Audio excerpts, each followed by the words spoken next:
Hi everyone, how are you? Бүгін бізде 6-шы сабақ. Today we learn new words. Бүгін біз жаңа сөздер үйренетін боламыз. Ол жаңа сөздерді де бір ерекше әдіспен үйренетін боламыз. Ол қандай деп ойлап тұрсыз ғой, иә? Қазір көретін боласыз. Қараңыздар.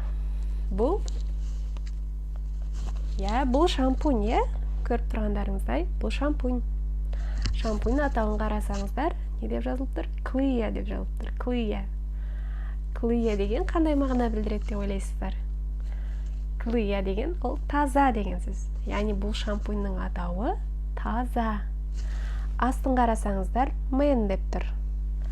Ал man деген қандай сөз деп ойлайсыздар? Man деген ағылшынша ер адам деген сөз. Яғни бұл шампуньның аты таза, және бұл шампунь кімдерге арналған? Ер адамдарға арналған.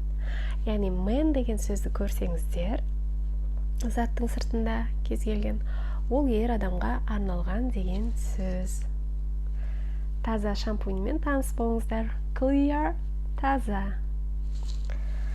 Келесі кезекте cream, яғни крем. Ағылшыншада крем атауы ұқсайды, иә? Қараңыздар, бұл жерде не деп жазылып тұр бізде?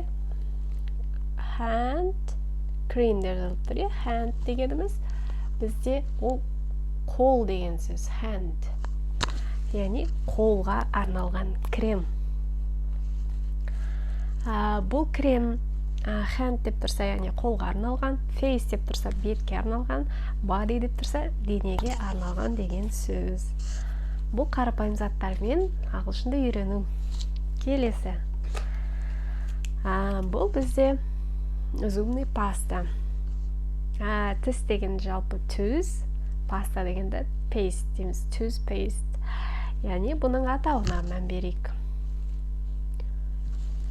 Атауы қарасаңыздар medical herbs деп тұр. Яғни емдік шөптер.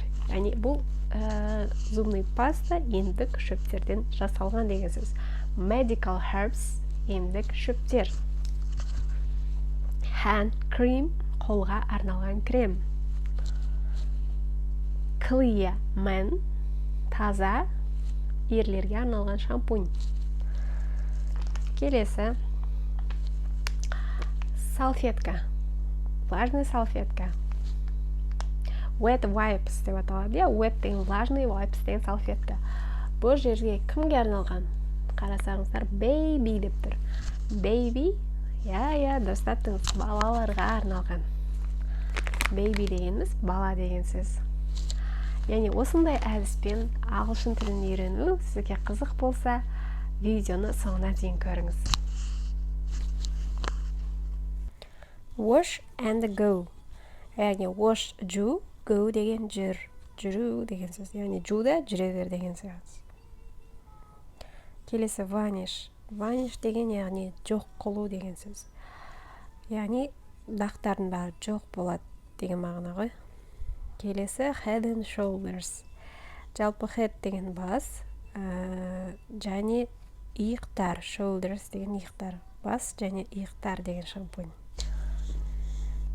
Соңына дейін көргеніңізге рахмет, осы жерге келгеніңізге.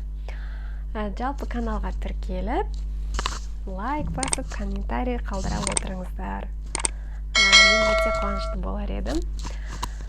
Сіздерге сен білдіріп жатқандарыңызға көп рахмет, достарыңызға бөлісе отырыңыздар. Ағылшында бірге үйренейік. Goodbye everyone. Сабақ аяқталды.